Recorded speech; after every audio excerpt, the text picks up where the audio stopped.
बुधबारखालि काजिगाव सुपारिघाट लामानि बेतबारियाव गारिनि जाब्रबथायजों उपेन्द्रनाथ ब्रह्म मुंनि सासे सुबुङा गोब्राब जोखोम जायो।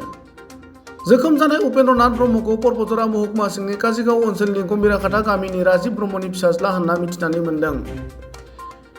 गारिनि जाब्रबथायजों गोब्राब जोखोम जानाय उपेन्द्रनाथ ब्रह्मखौ धुबरी मेडिकेल कलेज एन्ड हस्पिटालाव फाहामथाय होबाय थानाय जादोंब्लाबो रांखावरिनि आंखालाव नखरनि सुबुङा जिंगायाव दं।